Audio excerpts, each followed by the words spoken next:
the value of the property just continues to go up. Every time that their loan would expire, they just refinance, refinance, refinance. They never pay any taxes, and they gain access to all the capital that they need to make other investments that pay them dividends. And we were just bantering back and forth, and he was telling me how it's like everyone who knows a little something about crypto can talk to someone else and just realize how little they know, right? And so what I'm about to present to you guys and share is probably like the combination of like 100 hours of like research and podcasts and blogs and conversations and stuff. But I also want you to know that this also just scratches the surface of like so many different concepts that you can go down the rabbit holes of to educate yourself. So I'm glad that I could save you a whole bunch of time, but just know that the rabbit hole goes deep. And so that's why we're going to stick to just principles of crypto investing that you can take with you at any, place in your crypto journey. So without further ado, let's go ahead and get rocking and rolling. So this first slide breaks the rules of presentations. It has a lot of text, but I'm going to read through it so that we can skip to the juicy stuff. We're going to cover basically like the blue chip, most consistent assets in the crypto ecosystem. Many of you know that there are thousands of cryptocurrencies, and 99.99% of them are a complete waste of your time, attention, and money. So in my investing journey, I've always stuck to the top 50. And I'm going to present to you 3 of the most important cryptocurrencies in my view within the top 50. In fact, these are all in the top 20. We're also going to talk about just broad principles that you can use to increase your gains and minimize your risk as you invest in crypto. We're going to talk about centralized finance versus this new sexy thing called decentralized finance and why it matters.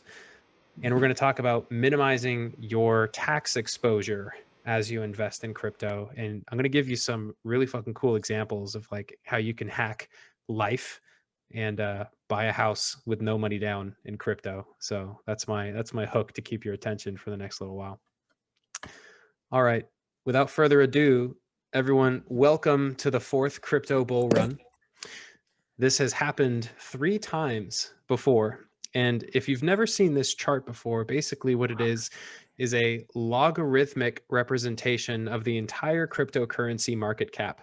And there's a reason I'm starting with this. I want to illustrate to you that we've gone through booms and busts before. And there's a theory that cryptocurrency is basically on a 4-year market cycle.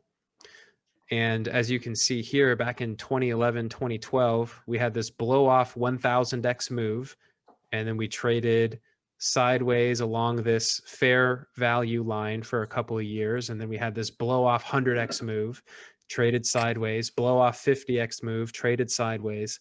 And now we're here. So we're halfway through the 4th cryptocurrency bull run.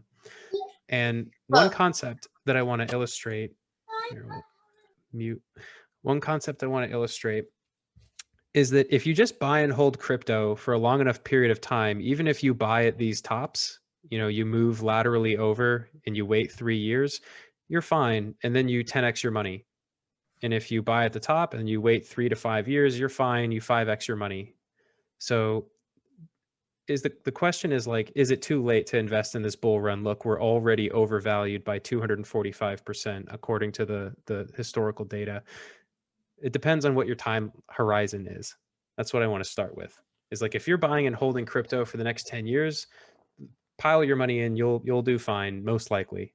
Not financial advice, but and we're probably going to still experience some upside this year or next year, right? So that's why we're all here. So we're going to start by talking about Bitcoin, Ethereum, and Chainlink. These are the 3 most important digital assets in the ecosystem, as far as I'm concerned. And I think that in order to really invest in something, you should know like what the heck it is and what problem it solves in the world. And Bitcoin has reached $1 trillion market cap because it solves a really big problem. In fact, some would say that it solves a $400 trillion problem. It's the first global decentralized monetary network that gave humanity unconfiscatable, portable, fungible, durable money. And unlike all other monetary systems in the entire history of the planet, Bitcoin is deflationary by nature. So real quick, I want to dive a bit deeper into this concept of decentralized monetary network. No government can stop Bitcoin. If China made Bitcoin illegal tomorrow, it wouldn't stop Bitcoin. It would just incentivize miners in the Ukraine and Texas and other places all around the world to mine more Bitcoin. It can't fundamentally be stopped because there's a thermodynamic monetary incentive for people to channel their electric energy into sustaining the network. It's the first thermodynamically sound money. The reason that's the case is that it takes electricity and computational power to solve a very complex math problem, to mine new blocks on the blockchain that validate transactions on the blockchain. And so the more actual electric energy that gets spent on the network, the more valuable the network becomes. And that's never, nothing like that has ever been in all of humanity. So look at Michael Saylor on YouTube. He explains this concept really well. But it's important to understand that the current narrative for Bitcoin is that it's a store of value. It's digital gold for corporations, insurance companies, et cetera. It's a treasury reserve asset. And for you and I, it's a better option than storing money under the mattress because that money deflates at about 10% a year in the current environment. Whoever's not muted, could you mind muting? I think that's George. Gotcha. Cool. So couple quick principles on Bitcoin. You may have heard this phrase before, not your keys, not your crypto.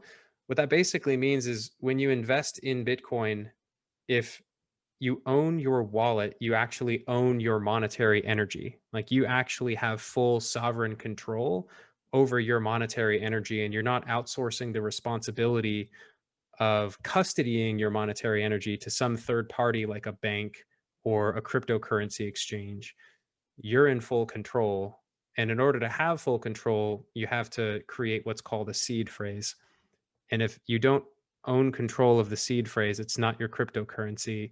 I'm saying all of this to warn you that if you buy Bitcoin through PayPal, they don't give you any keys because it's not really your crypto. You're basically licensing out a fictitious representation of crypto, and you don't really own your monetary energy. PayPal owns your monetary energy.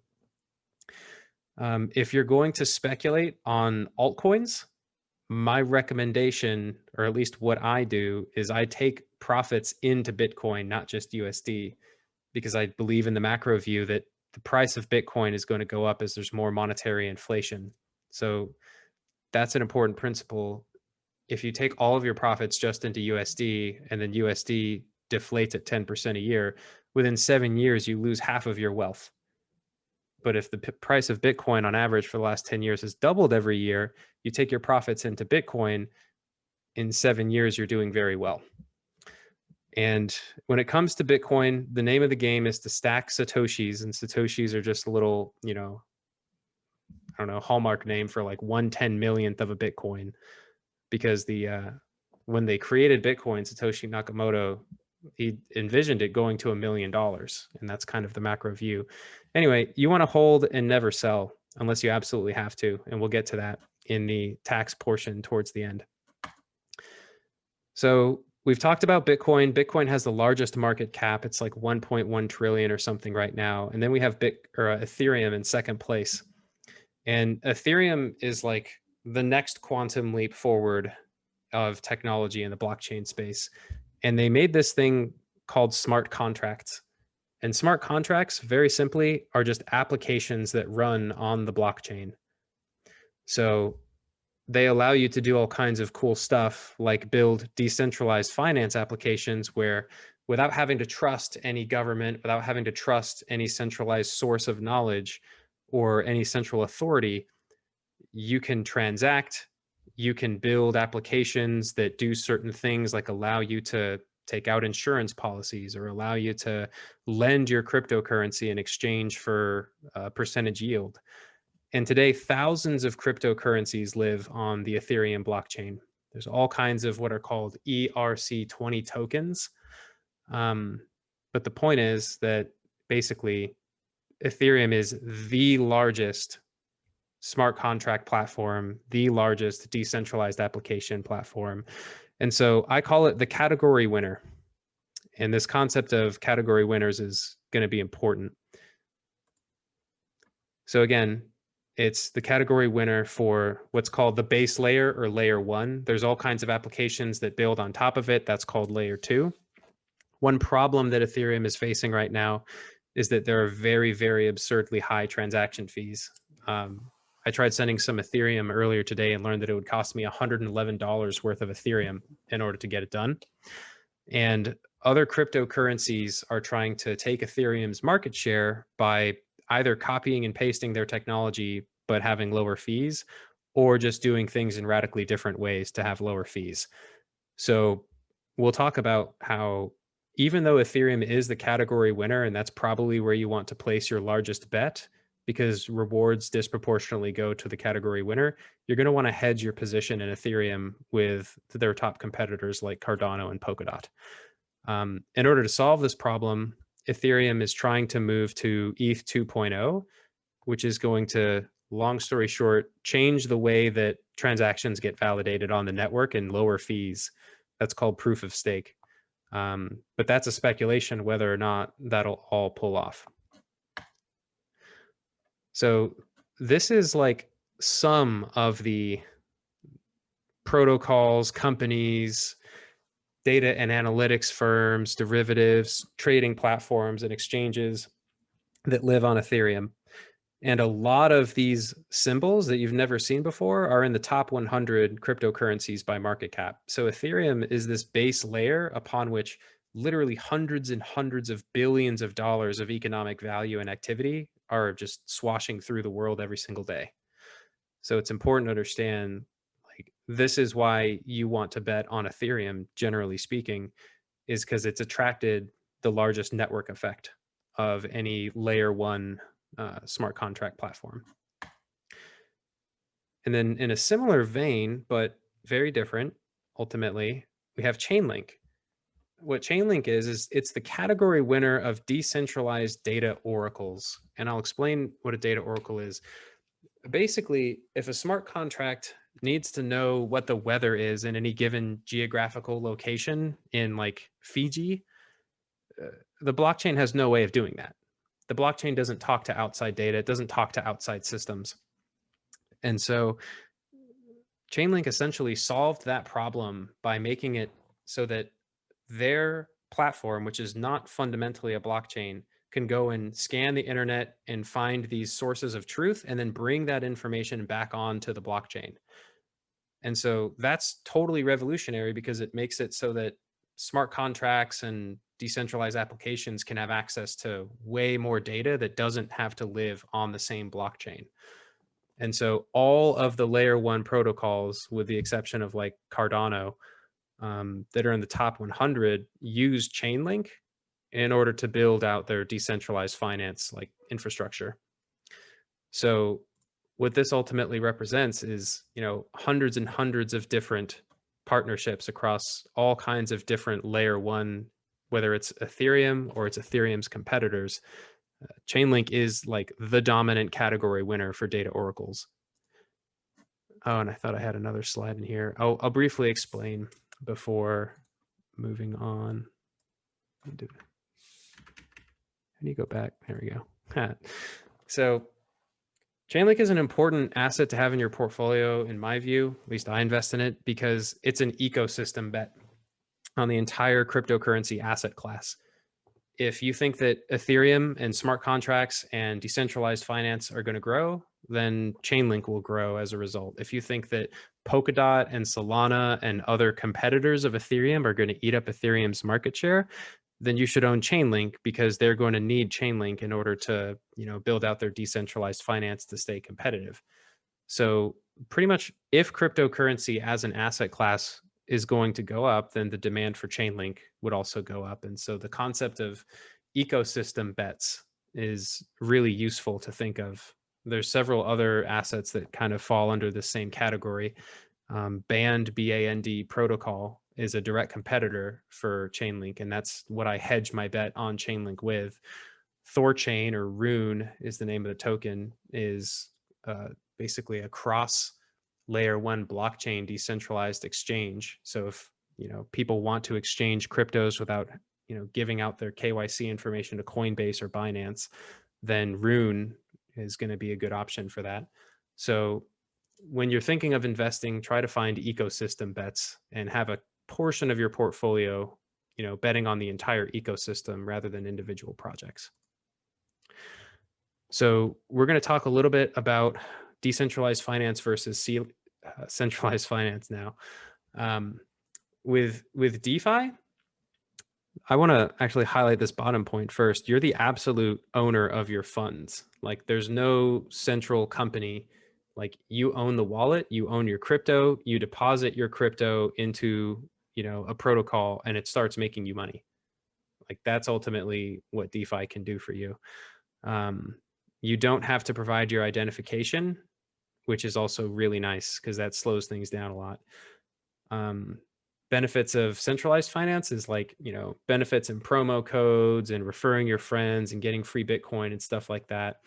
Another huge one is it's really difficult to on-ramp into cryptocurrency from USD in your bank account. You have to like know a friend who's willing to sell it basically if you're not going to go through a centralized exchange. So you're also allowing them to take some responsibility for custodying your coins and letting them be secure. So there's some benefits there. The disadvantages of DeFi are that there's way higher transaction costs on the Ethereum network right now. Like I said, I was about to spend $100 in order to, you know, just swap some crypto. There's tons of scams out there that will, you know, promise super high yield. Sushi Swap is an example of, they almost got rug pulled where people put in tens and hundreds of millions of dollars of liquidity, but the founder basically wrote in some code that allowed him to just take all the tokens and sell them off. He since reversed that, but you know, that kind of thing happens. Some cons for centralized finance, you know, trusting a company like BlockFi or Celsius Network, is that really annoying. There's like regional access. Like people in America don't have access to the real Binance, which is the AAVE super large global exchange. We have Binance.us, and you have to provide your identification. You can get banned. It sucks. So there's trade-offs to both strategies, right? So we're going to talk a little bit about one example of a decentralized finance application. It's called AAVE. AAVE is the token. And this is the, you know, little screen cap that I made the other day, and I think it'll illustrate a good point, which is that if you deposit your USDC into the AAVE protocol, they're going to give you 14.14% APY on that. It's going to be delivered to your wallet weekly or something like that. And they're going to flip that money, that collateral that you're giving them, and they're going to allow lenders or borrowers rather to borrow it at a heightened APY. So that's how they make money. This delta, this spread is how the protocol generates money and gives distributions to token holders and stuff like that. And 14%, that's like, you know, a pretty good year in the stock market. Like you hope that your net worth increases by 14% a year, year over year. But that's really just scratching the surface. I actually wanted to show a little bit about kind of like what these apps and projects look like. It's got about $19 billion locked inside of it right now. And if we enter the actual application, we can see, I'll throw the Zoom guys down here.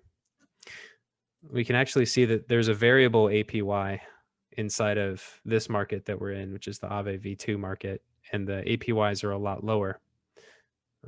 If we go over to the automated money maker or automated money market, we can see that the deposit APY for USD coin has decreased significantly. So it's variable. So it's, you know, it's all algorithmically determined.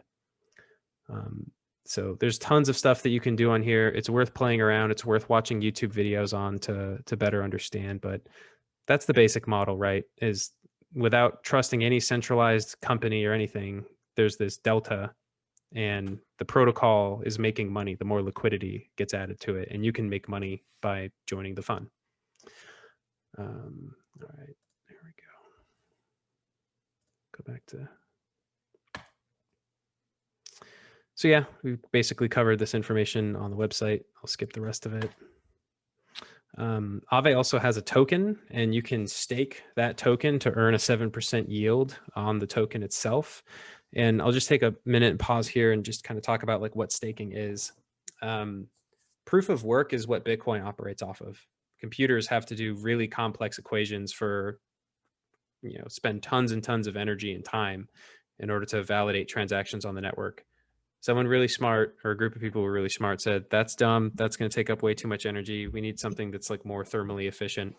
And so they developed proof of stake. And now all kinds of cryptos use proof of stake.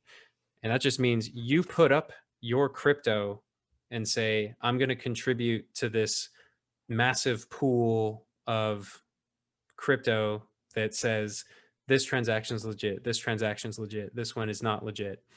And if we're wrong, we're going to lose all of our crypto.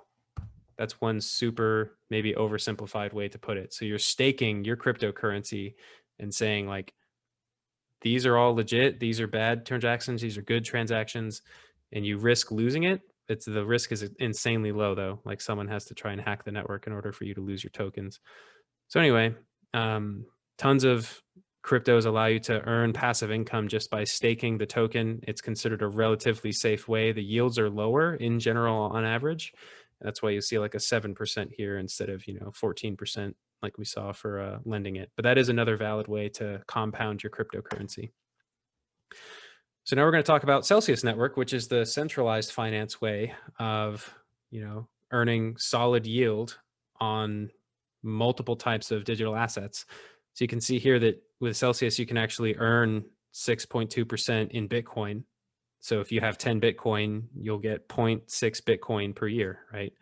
Which is great. If you have Ethereum, you can also earn that. And stable coins like Tether, you can get up to 12.6% on Celsius right now. BlockFi is another example that you may have heard of.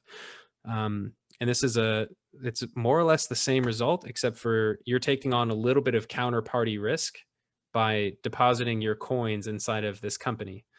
But they also have $17 billion in community assets locked, and they're lending out that cryptocurrency just like, the AAVE decentralized protocol is lending it out. And so the business models are fairly similar. And I use both. So they're both relatively safe ways. You can diversify where it is that you store your stable coins if you want to mitigate some of your downside risk and still get really good returns by using centralized finance applications or decentralized finance applications in order to try to earn yield on your money. There we go. So now I'm going to talk a little bit about just general principles for investing in the market. You're going to want a dollar cost average most likely, as opposed to trying to time the market. Like 9.9 times out of 10, that's going to be the best bet. People are emotional. We think that we know what's going to happen. We watch YouTubers who tell us what's going to happen and we believe them. Humans are very bad at making these kinds of decisions like purely rationally and unemotionally. And so your best bet is to just like get an account with Binance.us or Coinbase or the Cash App and just throw in however much money you're willing to lose, because this is a market where, it's very volatile. Things could crash 80%, and then you'd have to wait 3 years to have your money back, right? So if it's $10 a week, throw in $10 a week, put it on autopilot and forget about it. Just buy Bitcoin. If it's $1,000 a week, if it's $10,000 a month, whatever you want to do, just automate it. We throw the word dynamic ahead of dollar cost averaging to say that if you see dips, if you see opportunities to do a little bit better, like, oh, right now the price of Bitcoin went down from 62K to 45K, I'll throw an extra $500 in. That's where you're adding more money when you have less risk. And that's going to help your long-term ROI, right? It's going to lower your cost basis overall. So that's actually a smart move.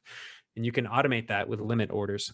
So you can have, put $1,000 a month into Bitcoin, and Bitcoin's trading sideways at 50K. If Bitcoin drops to 45K, automatically put in another 1,000. Boom. You don't even have to think about it, right? So the next thing we're going to talk about is betting on the category winner and hedging that bet with lower cap legitimate competitors. We talked about Ethereum being the indisputed category winner for decentralized applications. I hedged that bet with Cardano, which is ADA, and Polkadot, which is DOT. Other people like Sol, there's tons and tons and tons of others that are smaller market cap that try to compete against Ethereum. But think about it this way, like if you bet on, let's use a stock analogy. If it's like the 1990s and you bet on a basket of cell phone providers and 15% of it's all equally weighted, there's the top 8 or whatever, and 15% goes to Apple.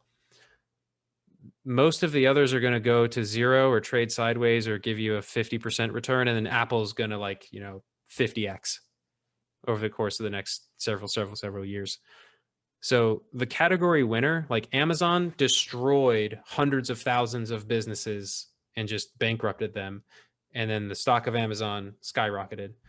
When you bet on the category winner, they take the disproportionate rewards out of the market. They build momentum and they just kind of energetically suck up everything in the universe and just stay on top, at least for some period of time. So in principle, I think that it's wise to bet on the category winner. You don't want to bet on Bitcoin Cash taking over the global monetary supply.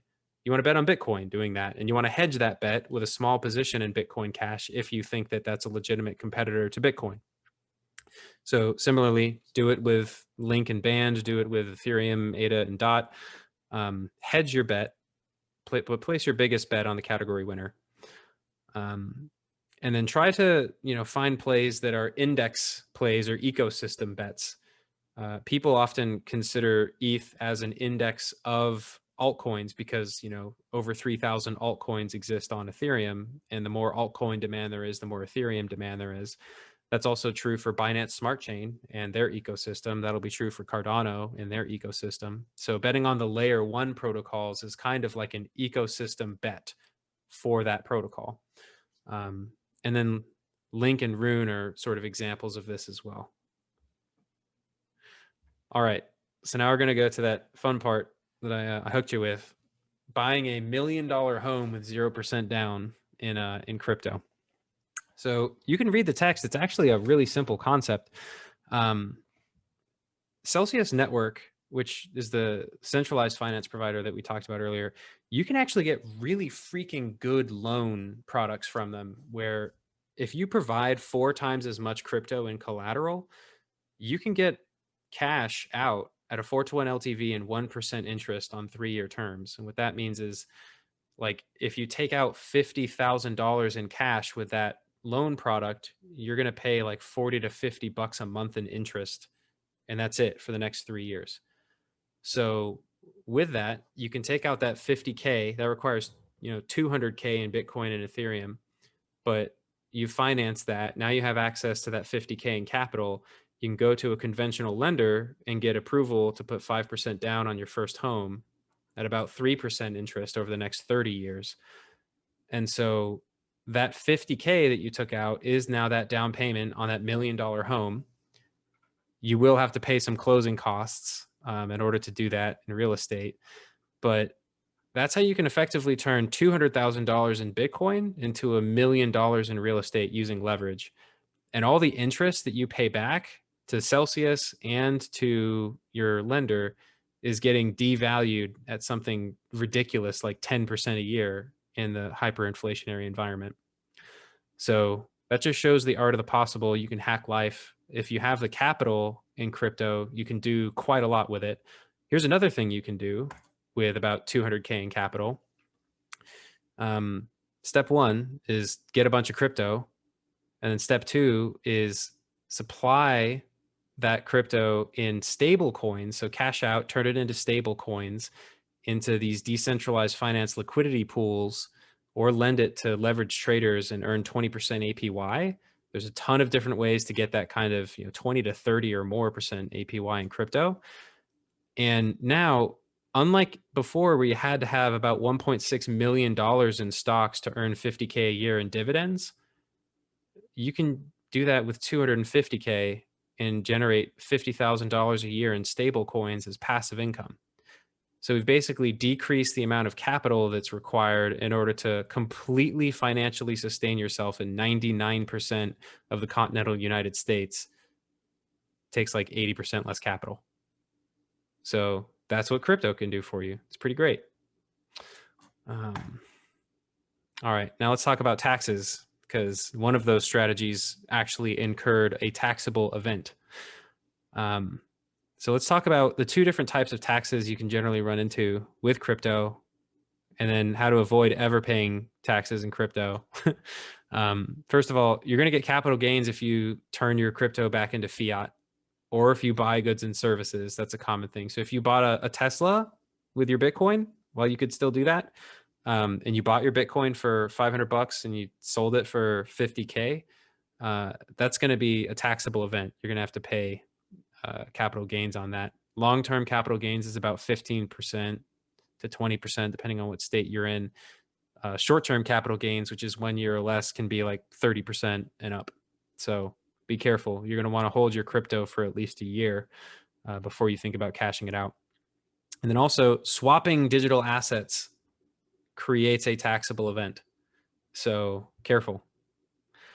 Income taxes, airdrops, super rare. You can look at what they are. They're not really relevant. Crypto interest earnings from DeFi lending, that's all, interest income. Crypto mining, interest income. Earning crypto yield from liquidity pools or staking your crypto, income. And then receiving crypto as a means of payment.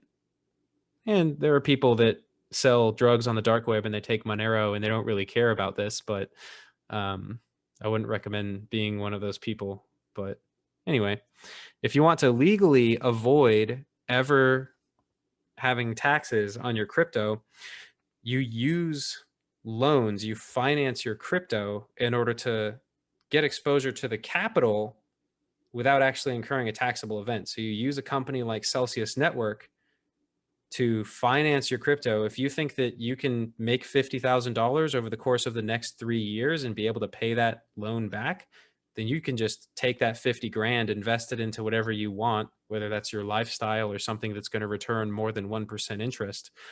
Meanwhile, the value of your crypto is probably going to go up and you can probably refinance that loan. This is what rich families do when their great-great-grandparents bought a block in Manhattan.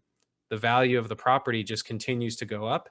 Every time that their loan would expire, they just refinance. They never pay any taxes and they gain access to all the capital that they need to make other investments that pay them dividends. So that is a very smart way to never pay taxes in crypto while being able to improve your lifestyle and make more money. And then buying and hodling also never incurs any taxes. That's pretty much the only way. I could add a little bonus here. Move to Puerto Rico. If you move to Puerto Rico, or if you withdraw your US citizenship and move to a country that doesn't have capital gains tax, I forget what they are, you can look them up. You can also avoid paying any government capital gains. The downside is that you have to move and potentially renounce your US citizenship. And so I'm going to share some resources. Everyone here is going to get the slides. I have some really good YouTube channels. Benjamin Cohen is awesome. He's a technical analysis TA guy and helps stay ahead of market trends and give context for when there's market dips. Is it a good time to buy? Is it a good time to sell, etc.? He's just great at that. But Coin Bureau, if you want to learn about crypto and you want to understand the tokens, you want to understand the tokenomics, all that good stuff, Coin Bureau is definitely the most educational channel that I've seen. And then I've got some affiliate links in here. If you want to make free Bitcoin and make me free Bitcoin for showing you this information, then sign up for these CeFi lending guys, Celsius Network and BlockFi. And that's it. Now we've got Andrew Cuoto. Did Blake ever get along with us? No. Andrew has had a totally interesting story as far as I'm concerned. He's made his money in crypto in a very different way than I have. And I wanted to have him on to kind of like share. Andrew, would you like to just take it away, man? Yeah, of course. I I got a couple slides I can try and show too. They're just pictures, just for talking points. There, just made you host. Oh, beautiful. Thank you.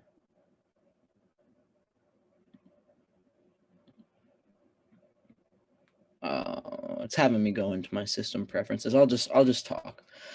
So my name is Andrew. I am 18 and I'm in module 1, and a little background on myself. I've always kind of been like an entrepreneurial person. I was selling lemonades as a kid, then I was selling baseball cards, and went on to do a bunch of door knocking for just random services. Can I help you move your boxes? Can I help you set up your Christmas presents for your kids? Like, whatever I can do for you, I'll do it.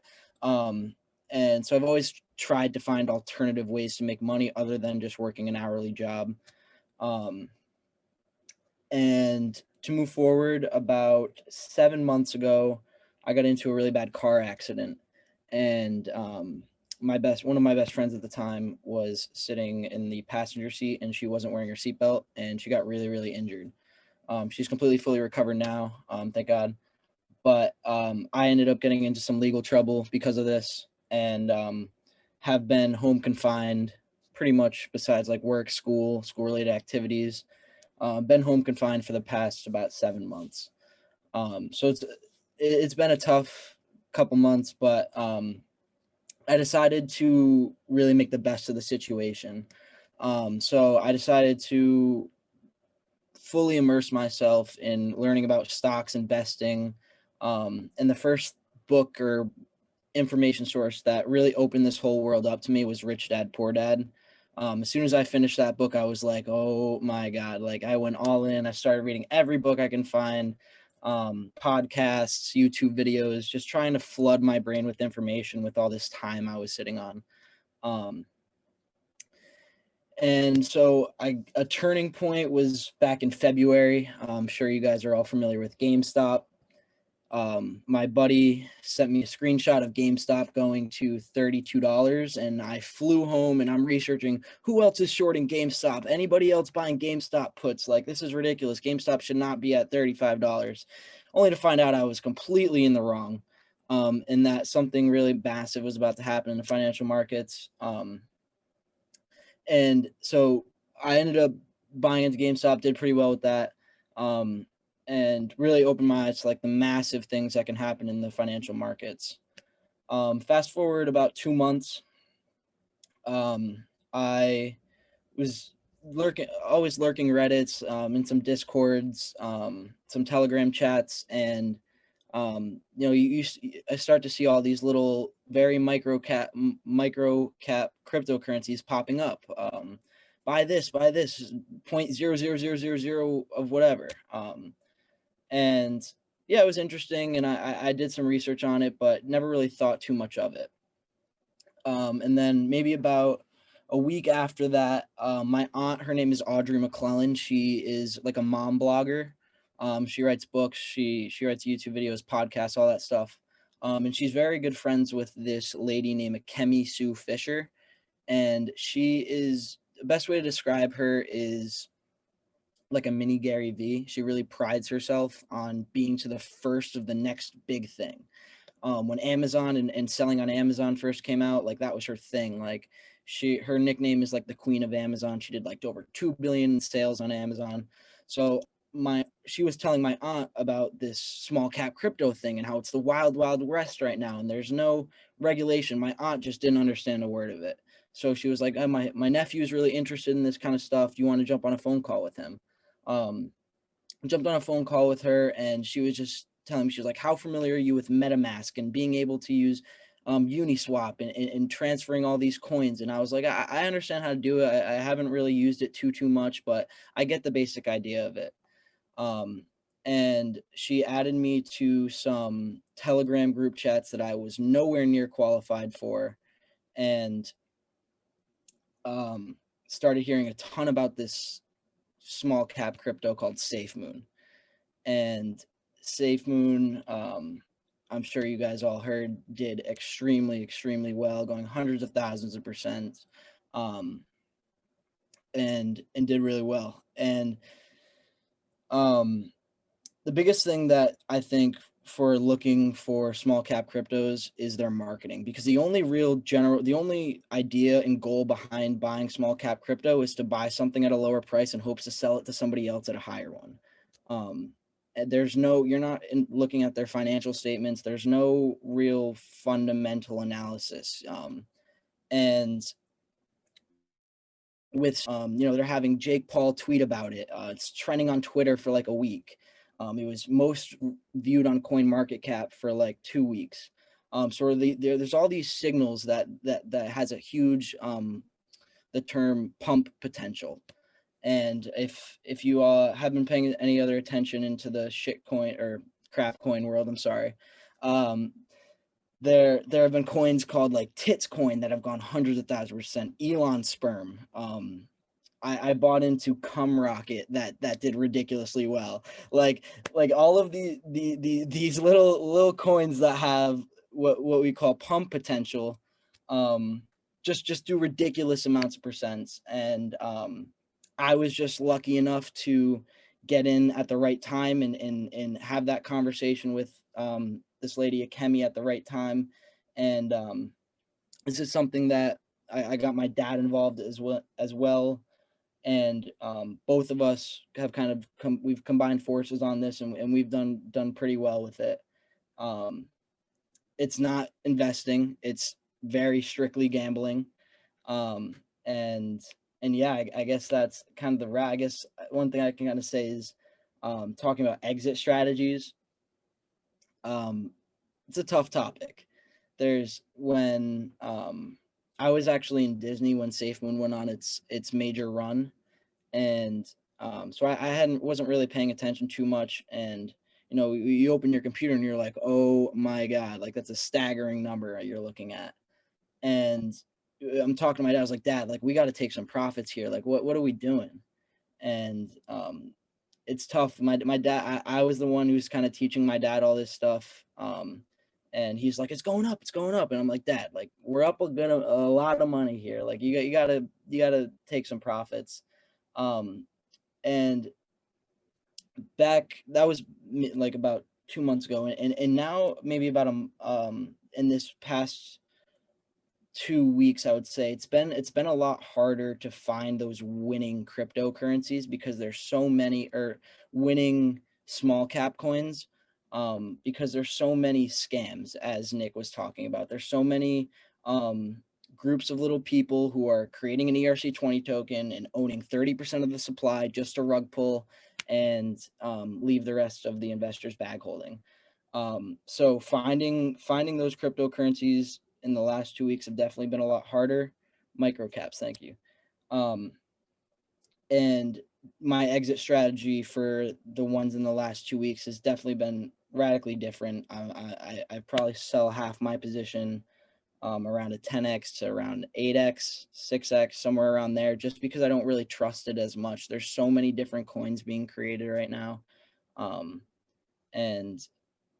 And yeah, I guess that's kind of it. I mean, it's not the most it's not the craziest story, it's not the flashiest story. I'm sure Blake has a much more flashy and interesting story, but that's kind of how it went for me.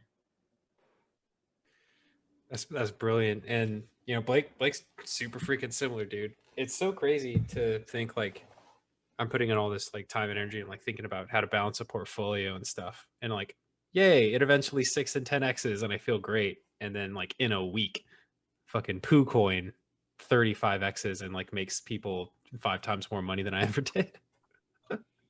It's insane. It's nuts, man. I mean, like it's crazy, and there's not a ton of coverage on it. Like it's not like when Bitcoin like doubles, like you see it all everywhere, all over the news, all over Twitter, it's all over everywhere. Like you see it.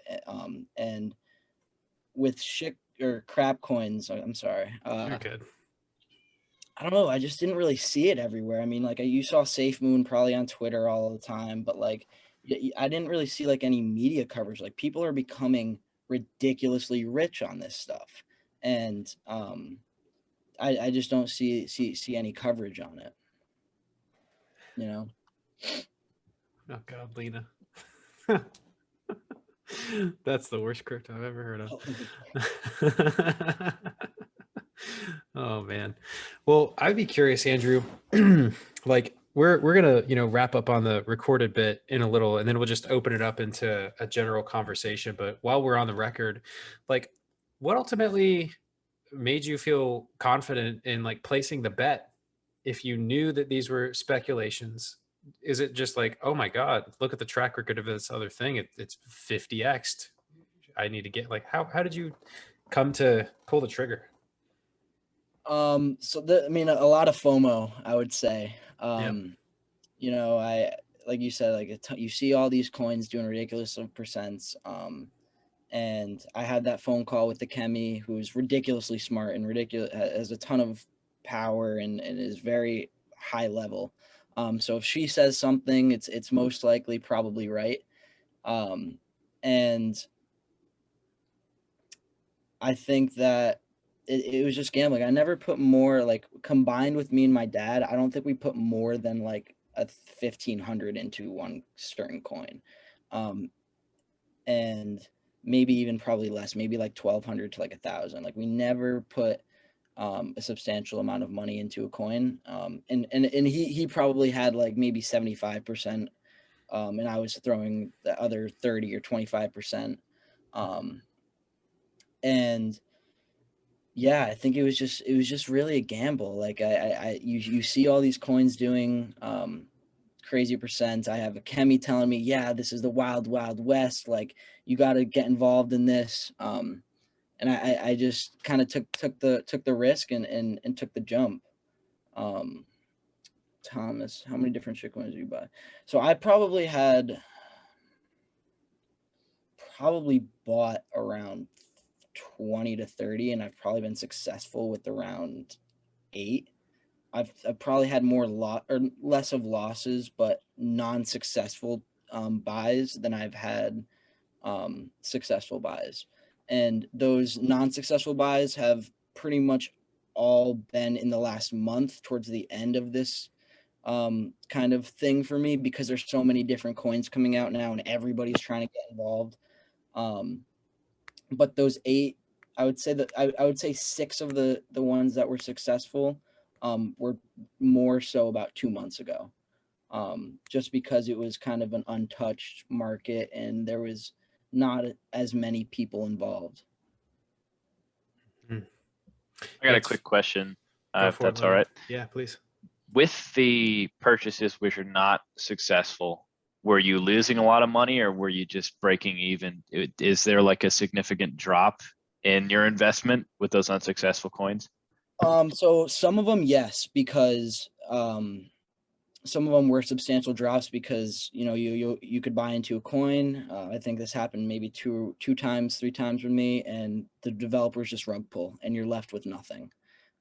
So I probably lost me and my dad combined probably lost probably around $1,000 on 3 tokens, 3 different tokens, and then some of the other ones that weren't successful, or I guess they just trade sideways. They go up and down, but nothing crazy, I think. But there's definitely some that went straight to zero. And that is definitely a possibility, and definitely came up much more than it did about 2 months ago. I definitely started losing more money a lot more recently because like I said, everyone's trying to get involved and there's more rug pulls now and so on and so forth. With the gains that you have made so far from all the meme coin investments, have you taken more of a strategic and calculated approach like Nick with like your winnings to play on the safe side? Like, do you believe in crypto as an investment, or is it just like I don't want to say get rich quick opportunity, but do you take part in the serious side of investing as well, or is it?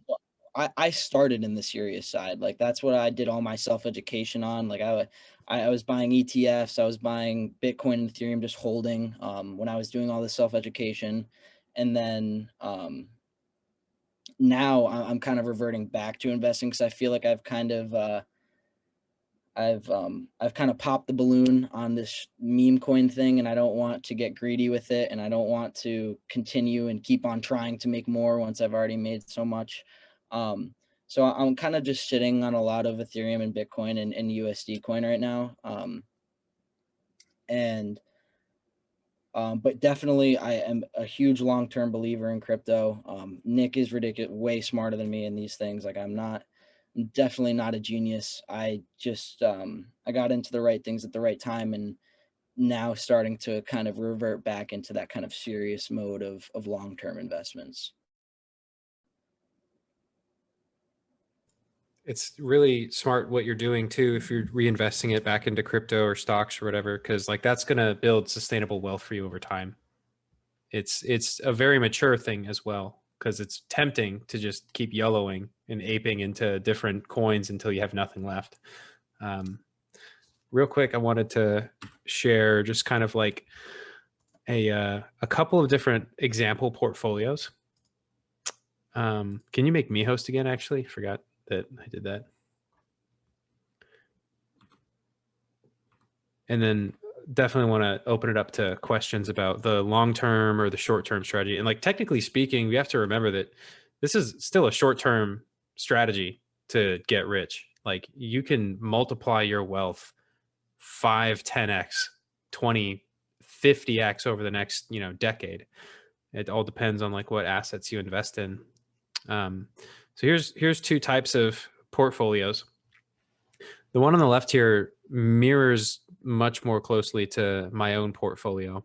It's about 40% Bitcoin, maybe 35% Ethereum, a sizable chunk of Chainlink, and then I have a sizable chunk of Ethereum hedges. So, if Ethereum goes the way of the dodo bird and doesn't successfully transition into ETH 2.0, I'm not going to be screwed because I have investments in the two other highest market cap competitors, right?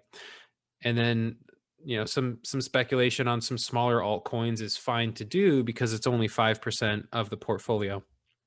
And so from these smaller cap coins, I hope to gain some asymmetric gains, right? But if this goes to zero, I'm okay because I have a lot of Bitcoin and I have a lot of Ethereum, right? A more conservative portfolio, this is something closer to what I recommend for somebody who just doesn't want to think about it and just wants crypto exposure. It'd be something like, 70, 80% of your portfolio is just Bitcoin. Buy and hold. Don't ever think about it. It's going to crash 50, 60% in the next year at some point during the market cycle, and then it'll trade sideways and it'll rally up 700 more percent, and just don't think about it. Get some exposure to Ethereum, and then have, some Ethereum hedges and a little bit of Chainlink. But just have it mostly Bitcoin. Very, very safe, much more conservative type of portfolio. And I'll include these when I share over the slides with a big old text that says not financial advice or something on top. But that's a couple ways to think of constructing a portfolio. Don't some of these cryptos like compete with one another? So like all these are different Yes. currencies. So like, for example, I always thought that Bitcoin was just it's kind of like the oldest crypto, but that doesn't necessarily mean the best. Like if Ethereum succeeds, like in 2.0 passes, wouldn't that just replace Bitcoin altogether? Is there going to be like one winner down the line? Like, and would it be Bitcoin? Like just because doesn't that seem like slower and older tech and less likelihood of changing to like, I don't know how it works or updates, but into like newer technology? I'm sorry, Nick. Go for it, I'd yeah. like you to answer this question, but I have a question for Thomas about his question. Sure. Are you talking, when you mean by like winner, are you talking in terms of like becoming like the actual currency of the US or like the world, or like what do you mean by like winner? Maybe I'm just coming at this from an idealistic point of view, but I see like a bunch of different currencies that all do the same thing is unnecessary. And that like if there's going to be an internet currency, it makes sense to be under the same name. And all these different cryptos, I'm invested in multiple just because I listen to what people tell me, but I don't know why. Like, why are there multiple coins? Like, isn't there going to be one winner? It's a totally valid question, and there's tons of like game theory stuff out there on YouTube around this. One analogy I'll draw is like, shouldn't there just be one winner of everything? Shouldn't there just be one smartphone provider that does it the best for the entire planet? Shouldn't there just be one Amazon that sells everything to everyone and does it the best? Global category winners are really rare to find. And when they exist, they're usually forced by biology or evolution. So the answer is like, there's enough space in this $500 trillion problem called where do I store my monetary energy for multiple players to be very, very, very, very successful. And Bitcoin so far is like the only monetary network to reach $1 trillion market cap within 10 years. You know, Amazon, Facebook, Apple, Google, they all took between 15 to 40 years to reach $1 trillion in their own market caps. Bitcoin's done that faster. It's the biggest brand on the entire planet. It's adding tens of thousands of new customers a day. It's pretty likely going to be here to stay. It's older tech. There's lots of stuff that's happening that's sexier, faster, and newer, but it doesn't have a monetary, or excuse me, it doesn't have a network effect like Bitcoin does. And it's going to be extremely difficult to like dethrone Bitcoin in its network effect. So to your question of like, well, if there's multiple players, isn't it redundant? I'd say that there's enough space in the world for Ethereum and Cardano and Polkadot all to be extremely successful layer one blockchains that compete against each other and keep each other sharp. I think that's probably going to be necessary for a healthy like crypto ecosystem. That's my thought. I have a question. Yeah. So when you showed the chart of like 80%, like for the conservative, it was like 80% Bitcoin, and then you had like a remainder in ETH and Chainlink and miscellaneous. Like, what do you think about the like Bitcoin forks, like Bitcoin Cash and Bitcoin SV? Like, do you just kind of think that that should be like a small part of your like Bitcoin 80% portion, or is that more in like the yeah, like maybe throw 5% at that or something, not like 20? That's a really good question. Like, you could totally hedge your Bitcoin bet with a super small hedge in Bitcoin Cash, and that is like logical. But I just got Bitcoin Cash and Bitcoin SV for free when the fork actually happened, and I watched it trade sideways and never do anything while Bitcoin like 50x'd, and then I got bored of owning it, and then I traded my Bitcoin Cash out for VeChain, and then VeChain like 7x'd. And so Bitcoin Cash traded sideways, and so I just got really bored of owning them because they don't do anything. But from a technology standpoint, like, yeah, it's totally lower transaction fee, larger block size. Like, there are people in Venezuela and South American countries that are running their bakeries and they're taking Bitcoin Cash as payments, and it's a beautiful thing. And it makes sense if you want to have some exposure to that. I would treat that as like a 1 or 2% hedge on my Bitcoin position. Right. Okay. Cool. Nick, I got a question for you. Sure. So right now in the crypto world, I feel like there's kind of this divide of people who know absolutely nothing about it and people who understand it. And I'm curious to what your thoughts would be on how we can kind of put a bridge between there, and if we want crypto to become this major part of everybody's lives one day, how do we go about educating people who don't want to educate themselves because it just looks daunting to them, or they don't feel like they'll understand it? I have a buddy, Alan Van Toy, who's basically working on a crypto education and onboarding platform for like one specific crypto project. It's Thorchain or Rune. And I think ultimately what we need is just people who are doing stuff like that and creating educational resources and just pumping them out to the world for free and saying like, hey, if you want to learn all the 101s of Bitcoin, come here. And like, that information kind of already exists. And there's YouTube channels now that have like 1 million subscribers on them that are constantly pumping out educational content on crypto. So I think that the fact that you can make absurd multiples of your wealth is kind of like the flame. And then content creators and people who are making like onboarding rails into crypto easier from like a fintech standpoint, like PayPal. You know, we talked trash on them earlier. They did give digital assets exposure to like, you know, millions of people, making it super easy for them to buy. So it's all happening. It's all happening behind the scenes. A little bit of it is happening like right in front of our faces. But yeah, it's just people creating those resources.